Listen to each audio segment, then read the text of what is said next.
오늘 본 말씀은 지난주 이어서 좀 계속되는 말씀인데요. 늘 얘기했었지만은 예수님께서 오늘 본문 말씀을 사실 15장부터 시작되는 본 말씀 보면은 예수님께서 본격적으로 이제 소개를 하고 있는 것 같아요. 이방인에게로 복음을 전하는 사건을 두고 있는데, 마태는 그것을 기록할 때에 유대인들에게 하셨던 그 일을 똑같이 메시아로서 이방인에게 행하는 것을 나타내 주고 있습니다. 특별히 4,000명을 먹인 사건, 지난주에 살펴봤지만 그것은 광야에서 하나님께서 구약의 광야에서 백성들에게 만나를 먹이는 사건을 예표로 한다 그랬죠. 그래서 5,000명이 먹은 사건은 유대인들에게 그 일을 똑같이 행하셨으니 유대인들에게 있어서 구약의 그 하나님이 바로 이 예수님이다라는 걸 나타내고 있고요. 지금 4,000명을 먹였다. 요거는 즉 이스라엘의 하나님이 유대를 넘어 이방인에게도 동일한 하나님이다라는 사건을 우리는 알 수 있습니다. 그것을 의도하고 있다라는 겁니다. 그래서 사실 예수님은 유대인의 메시아로서 오셨지만 그분은 거기에서 멈추지 않고 나아가서 이방인에게도 이 복음은 해당이 되어지고 열려 있다라는 것을 예표적으로 소개를 하고 있다라는 겁니다. 그래서 우리가 생각할 때 첫 번째 지난주에 얘기했듯이 이 복음이라는 것은 누구에게나 이방인에게를 포함해서 누구에게나 열려 있다 이렇게 이야기를 했다라는 거죠. 이것을 조금 살펴봐야 되는 건 뭐냐면은 그렇다면 유대인들은 어떻게 생각했을까요? 유대인들에게만 복음이 열려 있다라고 생각을 했을까요? 사실은 그게 아니에요. 정확히 말하면 그것이 아니에요. 율법을 지키는 자에게 열려 있다라고 생각을 했던 거예요. 율법을 지키는. 그거하고 이제 비교를 해서 한번 생각을 해봐야 우리는 복음이 무엇인지 알 수 있는 거예요. 쉽게 말하면 율법을 반드시 지켜야 하는 것이 아닌 또 다른 새로운 방법으로 우리에게 복음이 열려진다. 그건 믿음으로 열려지는 것이고요. 그렇기 때문에 이방인에게 믿음이란 율법을 지키는 것과 같은 역할을 하는 것이 바로 믿음으로 열려지는, 그래서 이방인에게 전해지는 것이다 라는 것이에요. 그래서 이것이 한마디로 하면은 복음이에요. 복음. 사실 복음은 굉장히 단순해요. 그런데 단순하기 때문에 많은 사람들이 오해를 한다고 그랬죠. 많은 사람이 오해를 한다. 어떤 오해입니까? 천국 가기만 하면 된다. 천국 가는 것이 복음이다. 물론 최종적인 목적이 그것이기 때문에 많은 사람들은 그 전의 과정들을, 복음이 어떻게 시작되어지고 어떻게 소유해가며 복음이 우리에게 어떻게 그 삶을 이끄는지에 대해서 간과하고 있다라는 거예요. 사실 그 모든 것으로 복음이 전해져야 되는데 예수 믿어봐. 그러면 너는 천국 갈 거야. 외에는 많은 사람들이 다 무시하고 있는 것이 사실입니다. 그런데 아이러니하게도요. 그것만이라고 하면은 성경이 이렇게 두껍게 쓰여질 필요가 없다라는 거예요. 성경의 대부분은 예수를 믿고 나서 우리가 완성된 천국인 죽음과 부활 이전까지의 이야기들을 기록하고 있다는 거예요. 여기에 대해서 아무것도 아니다라고 할 수 없다라는 거예요. 그래서 우리는 복음이 누구에게나 열려 있으나 그러나 그것이 너무 쉽게 함부로 오해하고 곡해해서는 안 된다라는 거예요. 많은 사람들이 복음이 누구에게나 믿음 하나로 구원 얻는 거기 때문이다 라고 한다면 오해하는 것이 뭐냐면 나는 그것이 우리가 말하는 기독교라면 일찍 믿을 필요가 있겠느냐는 거예요. 일찍 죽기 전에 믿어야지. 그러고 마음대로 살다가 죽기 전에 예수를 믿고 침례 받으면 나 이제 천국 갈 거야 이렇게 생각하는 경우인데 사실 그게 아니에요. 그거는 복음이 무엇인지 잘 모르기 때문이에요.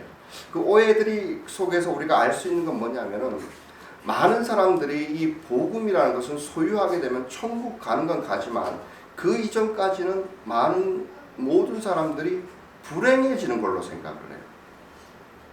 정말 지지 않아야 될 짐을 지는 것이며 정말로 어려운 길도 무조건 참고 인내하고 견뎌야 되는 것이며, 그래서 많은 것을 손해보고 많은 것을 투자해야만 된다 이렇게 생각하시는데, 사실 복음은 그런 것이 아니에요.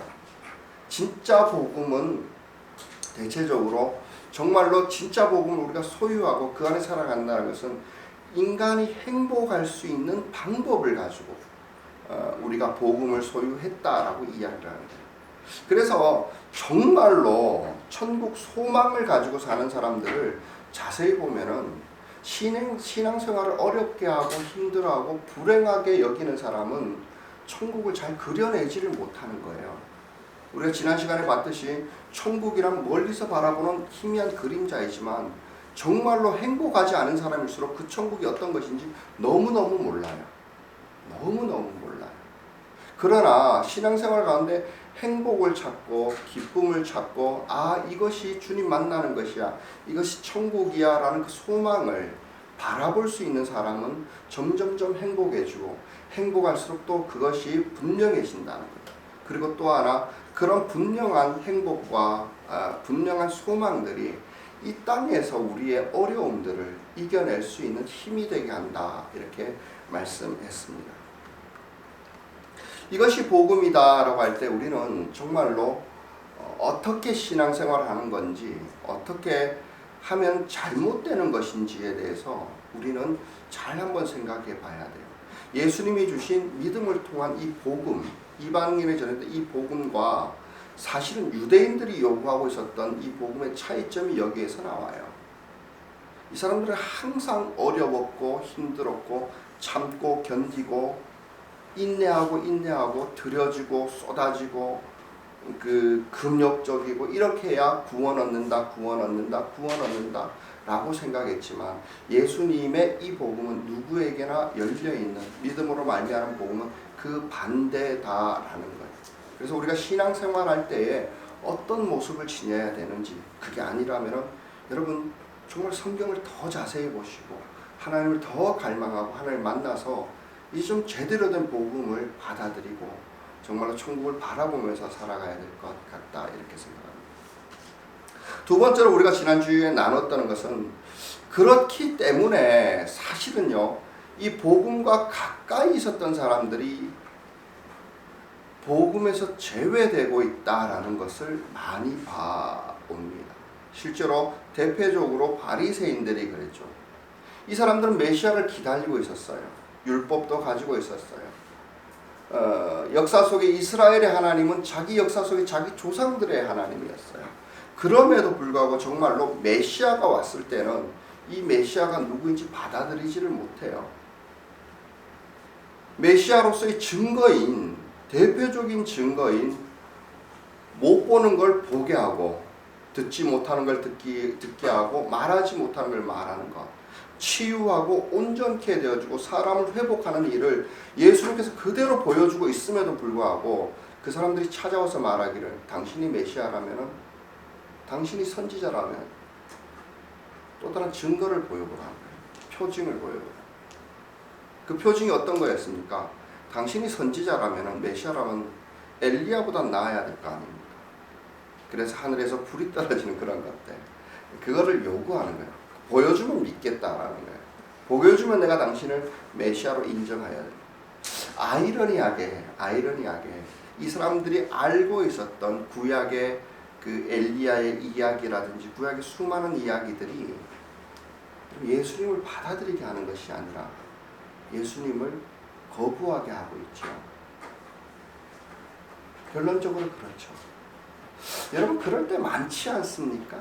그런 적이 많지 않습니까?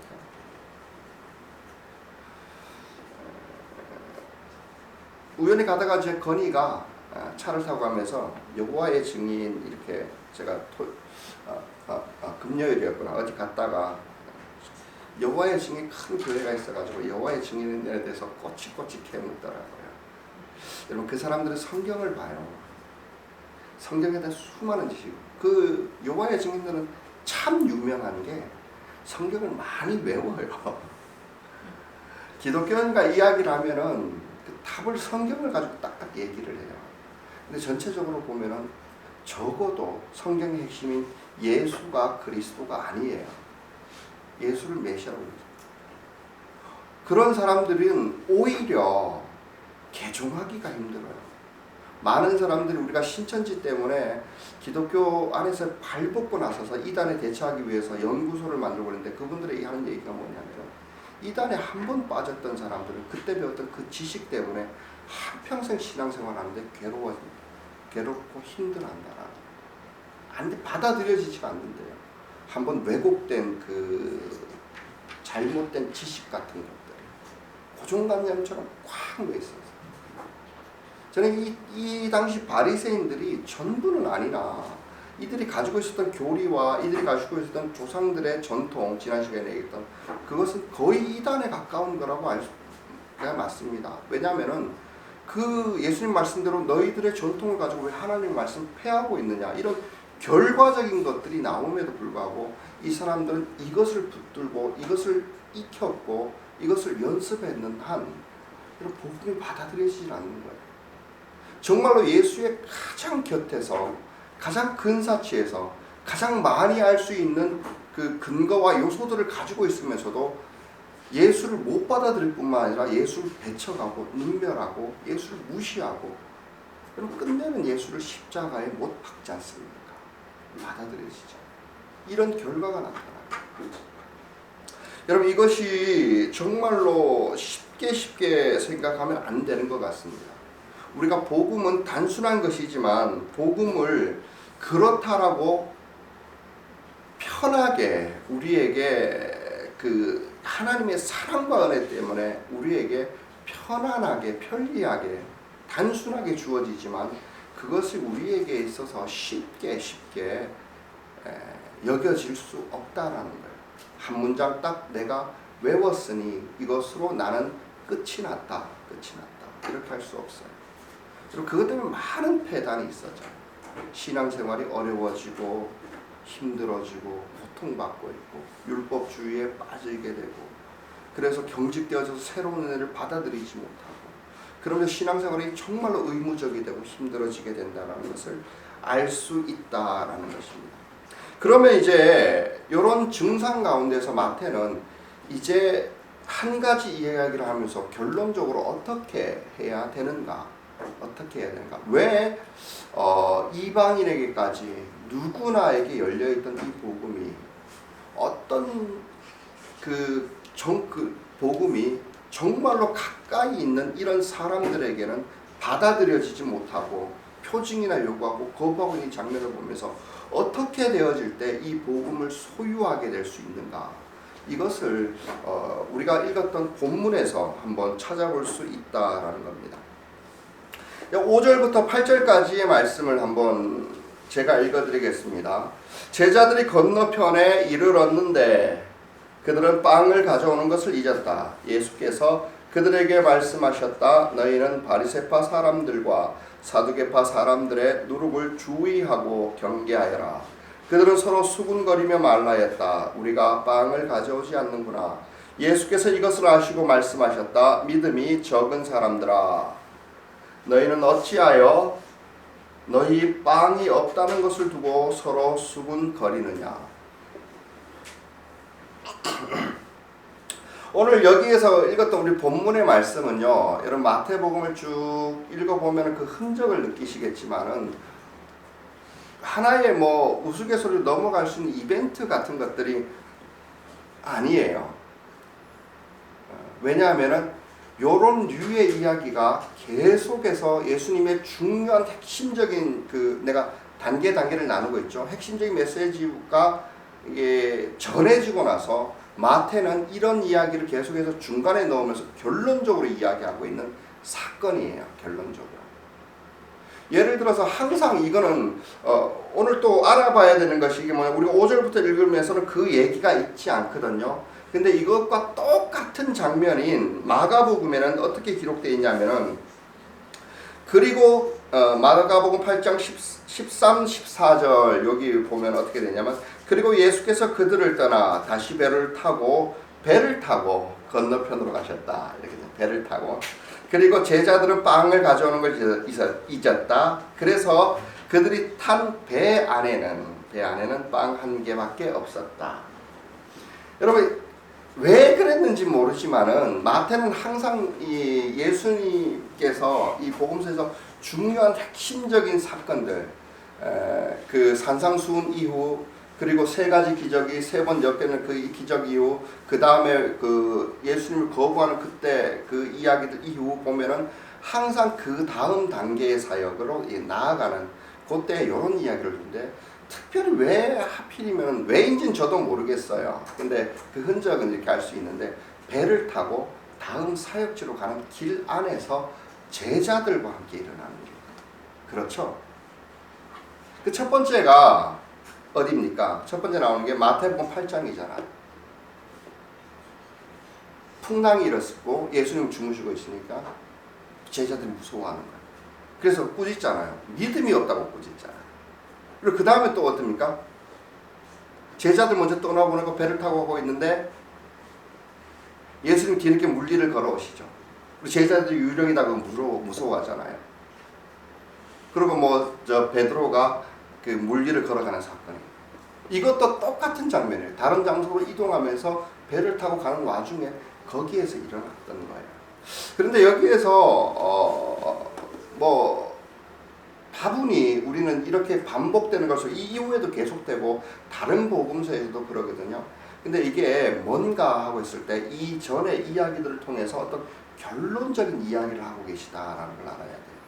그래서 여기에서 나오는 얘기들이 굉장히 쉽게 말하면 왜 이방인에게 누구나에게 만민에게 열려있는 복음이 왜 예수님과 가장 가까웠던 성경을 많이 알고 있는 이런 사람은 제외될 수도 있는가에 대한 답을 주고 있다라는 거예요.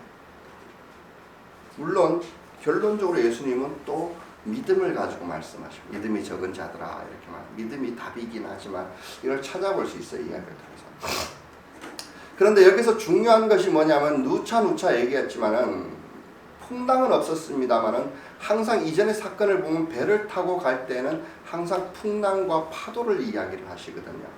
근데 그게 뭐냐, 풍랑이라고 했을 때 우리가 단순하게 마태에서 이 부분을 하지 않았지만 풍랑이라는 것을 사도들이 계속해서 언급해서 써요. 제자들이 그 예수님을 보고 그걸 경험한 사람으로서 그때 자기들이 왜 두려움을 느꼈고 왜 어려움을 느꼈고 여기에서 예수님 해답이 뭐였고 하면서 풍랑이 뭐였는지 비유적으로 이후에 교회 속에서도 초대교회에서도 계속 이야기했던 건데, 풍랑은 한마디로 말하면 세상의 소리들이에요. 내가 그것 때문에 누차 여러분들에게 이야기도 많이 했었죠. 그래서 사도 바울도 이렇게 얘기하죠. 사도 바울도 너희는 세상의 풍조를 본받지 말고, 혹은 에베소서에 너희는 지난날에 세상의 풍조를 따라, 이렇게 했을 때 이 풍조라는 단어가 마태복음에 나오는 풍랑이란 단어와 똑같아요. 여러분 세상의 풍랑 그럼 뭘까요? 우리 얼마 전에 태풍이 왔고 또 태풍이 온다고 걱정하지만 단순히 그거를 이야기하는 게 아니다라는 건 알죠. 풍랑이 오면 우리에게 두려움이 있고 걱정이 되게 되고 염려가 있게 됩니다. 정말 있는 것을 모두 쓸어버릴 것 같고 위협하고 있을 것 같고 그래서 대비하고 그러지만은 사실 여기서 풍랑이라는 것은 새 속을 이야기합니다. 새 속을. 이 배 안에 있었다라는 거예요. 배 안에 있었다. 그래서 그들이 걱정을 하는 거예요. 먹을 게 없다는 거예요. 세상적인 일이잖아. 물론 우리가 신앙생활하는 가운데 이 세속의 일들을 전혀 무관심하다라는 것, 이것도 굉장히 잘못된 생각이에요. 그러나 우리는 영적인 일들과 이 세속의 일들에 대해서 균형을 못 맞추고 있는 것도 사실이죠. 근데 여기에서 이들이 왜 이 세속에 관심을 가졌는가, 왜 빵 하나에 집착을 했는가예요. 그리고 그 집착이 어떤 결과를 나오게 했는가, 이것이 중요하다라는 거예요.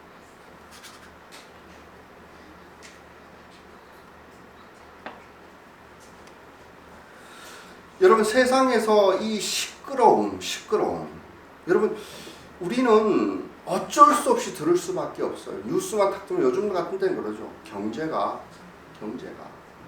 어마어마하게 어려워져. 근데 알지 못하는 두려움이 있어요. 두려움이 있어요. 정치가 이러니 저러니 그러니 내가 있는 자리에서 잘리는 것이 아닌가. 두려워. 세상의 문화가 신세대들이 이런 생각을 가지고 나를 침노하고 다가오는 것처럼 느끼는 거예요. 이런 사람들과 내가 경쟁해서 이길 수 있을까? 감당이 가능할까? 그리고 여러분들이 지금 세상 가운데 느끼고 있는 많은 것들을 한번 생각해 보세요. 지금부터 가난해지면 어떡하지? 직장을 그만두게 되면 어떡하지? 우리 아이가 대학에 떨어지면 어떡하지? 직장을 제대로 못 잡으면 어떡하지?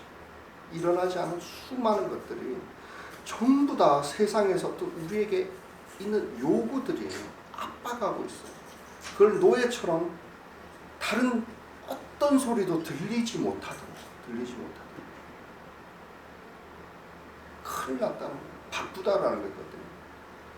우리 애가 또 이렇게 저렇게 되고 나중은 어떻게, 노후는 어떻게 되고 금리는 어떻게 돌아가고 세상의 유행은 어떤 것이고 어떤 옷이 예쁘고 어떤 운동을 해야 되고 뭘 해야 되고 너무 시끄럽고 거기에 귀를 기울이면 이건가 싶어 쫓아가다 보면 또 다른 것 들으려고 또 다른 것 계속 이런 시끄러운 상황들을 이야기를 하는 거예요. 오늘 보는 것은.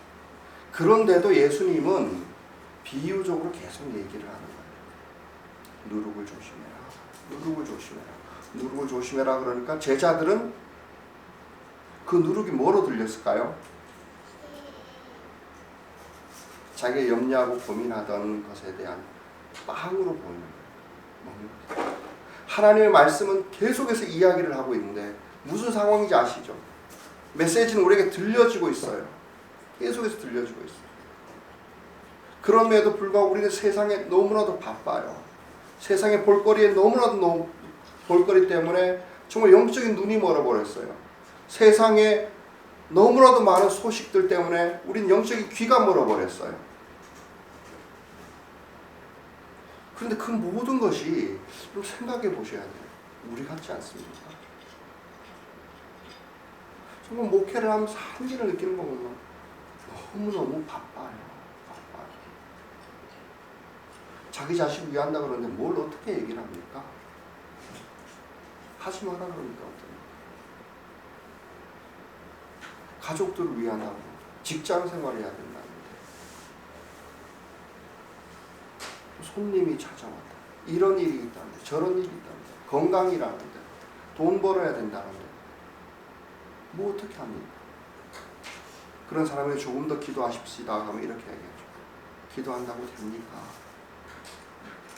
여러분 이게 무슨 말인지 좀 아셔야 돼요. 예수님이 그 수많은 소리들 때문에 예수님이 계속해서 우리 신앙과 우리의 인생을 걱정하면서 말씀하고 있던 그것들이 국회에서 들린다라는 거예요. 제대로 듣지 못하는 거예요. 기까지 누룩누룩 얘기했다니 우리가 읽고 나서 이 누룩이 무엇을 얘기하는지 알고 있죠. 그게 뭐예요? 바리새인들이 얘기했던 교훈이라는 거예요. 그거 조심하라라고 계속해서 이야기하고 있는데 이 사람들이 귀를 통과해버렸더니 전혀 다르게 들리고 있죠. 여러분 이런 사람들을 뭐라고 할까요? 이런 사람들에게 그럼 필요한 사람이 누굴까요? 이제는 아시죠? 그런 사람들에게 그리스도가 필요하지 않습니다. 구약 성경에 그렇게도 얘기했던 눈먼 사람들을 보게 한다는 게 이거예요. 구약 성경에서 메시아가 오면은 듣지 못하는 자가 듣게 한다는 게 바로 이거예요. 구약 성경부터 계속해서 이야기를 했었고 메시아인 예수님께서 오셔서 계속해서 기적을 통해서 말씀을 통해서 계속해서 말씀하셨던 것이 바로 이거잖아요. 말하지 못하는 사람, 절름발이가 절개하고 옥에 갇힌 자들을 해방하고. 그런데 여전히 눈이 멀어있고 귀가 멀어있고. 왜요? 예수님께서 말씀하지 않으셨을까요? 않으셨기 때문입니까? 아니면 아직도 여러분들은 메시아인 증거를 몰라서요, 표징을 안 보여줬기 때문에 안 믿는다라고 그러실 겁니까? 아닌 거 아시죠? 아닌 거 아시죠? 세상에 귀가 먹어버렸어요. 세상에 눈이 멀어버렸어요. 세상의 수많은 말들 때문에 진리를 말하지 못해요. 세상이라는 이 세상의 임금이 만들어놓은 이 감옥에 갇힌 노예가 되거든요. 우리가 바로 그 상황이에요. 그래서 예수님이 말씀을 하셔도 듣지 못하는 상황입니다. 여러분, 그렇기 때문에 이 누구에게나 열려있는 이 복음이 주를 가장 가까이 있다라고, 교회를 몇십 년 다녔다고 하는 나에게, 혹은 내가 목사라고 하는 나에게까지도 가리워져 있어요. 아직도 세상에 빠르고 세속에 빠르기 때문에. 그런 자들에게 예수님께서 얘기합니다. 9절부터 보면은 너희는 아직도 깨닫지 못하느냐? 5,000명이 먹은 그 빵 5개를 기억하지 못하느냐? 부스러기를 몇 강줄에 거두었느냐? 또 4,000명이 먹은 그 빵 7개를 기억하지 못하느냐? 부스러기를 몇 강줄이나 거두었더냐? 내가 빵을 두고 너희에게 말한 것이 아님을 너희는 어찌하여 깨닫지 못하느냐? 바리새파 사람들과 사두개파 사람들의 누룩을 경계하여라. 그제서야 그들은 빵의 누룩이 아니라 바리새파 사람들과 사두개파 사람들의 가르침을 경계하라고 하신 것은 아니다. 복음이란 이런 거예요. 여러분, 그러면 우리가 어떻게 할 때에 이 복음을 정말로 소유하고 우리를 행복하게 하는 복음이 지금부터 시작되어서 행복함으로 더 분명하게 천국을 소망하며 바라보면서 분명히 하다가 그것이 죽음 넘어서 완성하는 과정으로 갈 수 있을까? 가져갈 수 있을까? 그건 분명하죠. 적어도 바리새인들처럼은 안 돼요. 그건 분명하죠. 예수님의 음성을, 예수님의 교훈을 들어야 돼요. 예수님의 교훈을 받아들이고 거기에 순종해야 돼요. 그러면은 더 분명한 거는, 그러기 위해서 어떻게 해야 돼요? 어떻게 해야 됩니까? 여러분, 나름대로 한번 생각해봐요. 어떻게 해야 될까요? 좀 더 많은 양의 성경을 읽으면 될까요? 물론 좋은 일이죠. 좀 더 많은 시간을 바쳐서 성경을 공부해보고 좀 더 많은 시간을 투자해서 설교를 들어보면 될까요? 그럴까요? 사실 아닐 수 있어요. 그러면서 점점 멀어질 수 있어요. 이단 같은 소리를 하는 게 아니에요. 성경 읽지 마라 그러는 게 아니에요. 균형이 중요해요. 여러분, 그거만큼 자기 안에 있는 소리들을 그 압박들을 내려놔야만 해요. 말씀이 이야기하는 게 뭔지를 알아야 돼요. 말씀을 들어와도 자기를 비워내지 않는 한, 여러분, 곡회에서 들려요. 다른 곳으로 들려요. 더 이상 들리지도 않아요. 여전히 벙어리로 나와 있어요. 우리는 그래서 이 시끄러운 세상 가운데, 이 어지럽고 혼란한 세상 가운데 하나님의 음성을 듣기 위해서는, 하나님의 말씀을 듣고 순종하고 우리의 갈 길과 방향을 알기 위해서는, 여러분, 세상에 대한 소리를 멈추어야만 돼요. 제가 성경을 처음 읽을 때 여러분들에게 그 누누이 이야기한 것들이 있죠. 성경을 처음 읽어보니까 사실은 성경 내용을 아는 것보다 자기가 가지고 있는 생각들이 부딪히고 깨지고 부서지고 자기 상황들을 내려놓고 자기 부인하는 게 먼저다라는 거죠. 여러분, 성경을 만나는 사람들은 항상 그래요. 그거 잊지 않으면은, 여러분, 성경 다 외운다고 해도요, 여러분이 절대로 죽어지지 않습니다. 말씀이 말씀으로 받아들이지 않아요. 실제로 그래요. 내가 생각할 때 이게 아니구나. 그 돌이켜 회개도 없어요. 아, 내가 이렇게 해서 잘못했구나 하고 올바른 게 무엇인지 알지를 못해요. 제자들처럼 아, 예수님이 말한 누룩은 빵이 아니라 어떤 세상적인 교훈이었구나, 조심해야겠구나, 이렇게 받아들이지 않아요. 반성이 없어요. 그래서 우리의 경건의 시간이란 사실은 있는 자세와 있는 공간과 그 시간들이 훨씬 중요해요. 여러분 반드시 성경 많이 읽으면 좋죠. 운전하면서 성경이 틀어놨다고 한 장 지나갔으니 내가 다 읽었다 하지 마시기 바랍니다. 물론 그것이 굉장히 중요하고 소중해요. 그러나 자기가 시간을 분리하고 이 시간에 세상의 소리를 멈추겠습니다. 예수님이 말씀하신 대로 골방으로 들어가서 하나님과 나와만이 있는 그 시간과 장소를 마련하는 게, 거기에서 성경을 읽으면요, 여러분 당연히 처음 읽는 사람은 뭔 내용인지도 모를 때 있죠. 당연히 알아듣지 못하죠. 그런데요, 계속해서 그 시간을 가져보세요. 세상에서부터 자유로움을 느끼고요, 말씀이 앞에 선다는 것을 행복함을 느끼고요, 어느 때 비로소 말씀을 읽다가 눈물이 쏟아지기도 하고요, 내 삶을 돌아보면서 올바른 길과 해답을 얻기도 하는 것이 있어요. 여러분 그러고 나서 예수의 음성을 들었다라고 보고 하나님을 만났다라고 할 수 있는 게 아니겠습니까? 이것이 경건의 삶이에요. 여러분 그러니까 그게 없이는 신앙생활이 시작되지도 않고 앞으로 진일보는 절대로 못합니다. 기독교 역사 2000년을 한번 되돌아보십시오. 뭡니까? 많은 사람들이 기독교 역사를 정치로 오해하라고 풀어가서 그러는데 아니에요. 경건의 역사예요.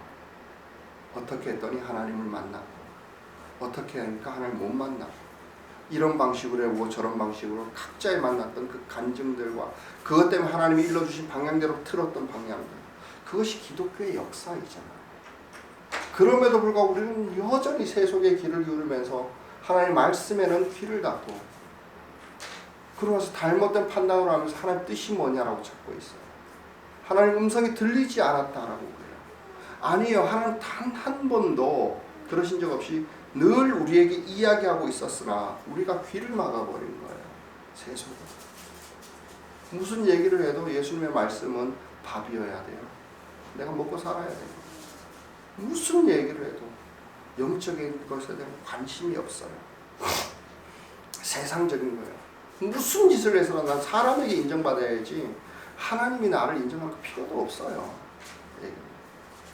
사람이 박수쳐야 기분 좋은 거지 하나님이 나를 사랑한다고 해서 뭐 기분 좋을 게 있냐는 거예요.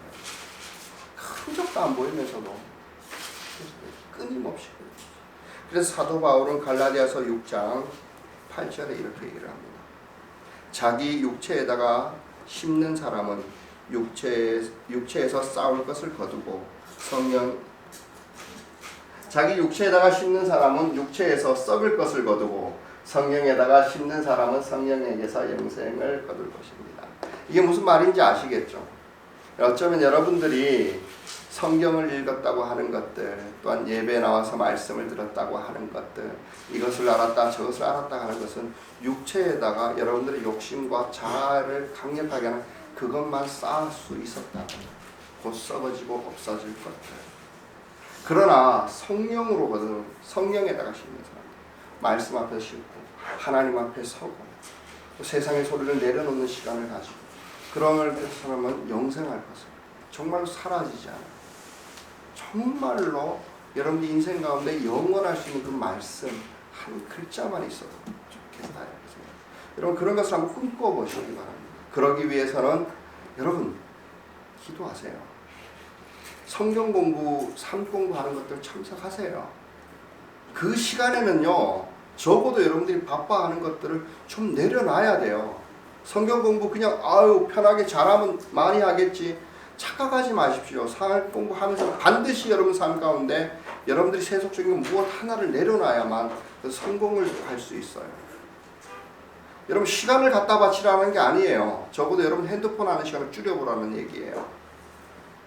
성경을 읽을 때 많이 읽기 위해서 뭐 어떻게 하라는 게 아니에요. 세상의 뉴스에 관심을 조금이라도 틀어보라는 얘기예요. 그렇게 비우고 비워진 영성 가운데 하나님의 은혜의 말씀이 여러분들 영혼에 그렇게 담기게 된다는 겁니다. 여러분 그러다가 성령에게 하나씩 심어가는 거예요. 비우지 않으면 안 돼요. 사도 바울도 그렇게 얘기하잖아요. 그릇이 뭐가 중요한 거예요. 금으로 만든 것도 있고 은으로 만든 게 있어. 그러나 그것이 사용되어지자면 깨끗해야 될 거 아니냐는 거예요. 뭐 담으려면 하나님의 은혜가 깨끗하지 않는 그 그릇에 담겨지지 않아요. 회개 기도 많이 했다라는 게 아니에요. 오늘 본문에 의하면 세속에 대한 관심에서 좀 멀어져야 돼요. 우리가 세상에서 완전히 탈피해 살지 못하지만은 여러분들 생각들을 좀 정리를 해 보셔야 되지 않을까. 우리가 삶 공부를 하시게 될 때 그런 것들을 한번 생각해 보셔야 됩니다. 좀 내 생각과 부딪히는 걸 보고 내가 잘못한 게 뭐가 있을까? 내가 어떤 말씀과 부딪힐까? 그래서 내가 깨지고 하나님의 말씀이 세워지도록 그렇게 하셔야 할 것입니다. 그래서 사도 바울은 이런 얘기도 합니다. 이 얘기는 제가 참 사랑하는 구절인데 제가 정말로 영적으로 힘들었을 때 누군가 소개시켜줬던 그 구절이에요. 그런데 이렇게 하고 살려고 노력을 해요. 이거 좀 외웠으면 좋겠다 생각합니다. 우리 같이 한번 읽어보겠습니다. 사도 바울이 그런 세속적인 사람들에게 향한 권면이다 생각하시고 한번 읽어보시기 바랍니다. 에베소서 4장 8절 그 뒤에 읽어요. 없나요? 요 전에 빌립보서 4장 8절 미안해요. 같이 한번 읽어보겠습니다. 시작. 마지막으로 형제 자매 여러분, 무엇이든지 참된 것과 무엇이든지 경건한 것과 무엇이든지 옳은 것과 무엇이든지 순결한 것과 무엇이든지 사랑스러운 것과 무엇이든지 명예로운 것과 또 덕이 되고 칭찬할 만한 것이면 이 모든 것을 생각하십시오.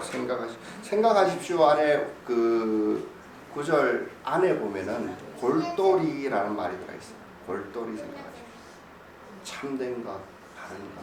많은 사람들이 자기가 참되다라고 얘기하는데 그러고 이렇게 하는 게 옳다라고 얘기하지만 사실 그 결론은 다툼과 싸움이 나는 경우가 많아요. 골똘히 생각하지 않아서 그래요. 여러분 이게 경건 생활이에요. 생활. 한 번쯤 우리가 세상의 그 소리를 끊고 생각해 들릴 수 있는 거예요. 참된 것이 무엇인지, 경건한 것이 무엇인지, 무엇이든지 옳은 것을, 바른 것을, 선한 것을 생각하고 거리야 그래야겠지. 아빠가 유튜브 많이 보지 마라 그런 것도 그거야. 전부 다 장난.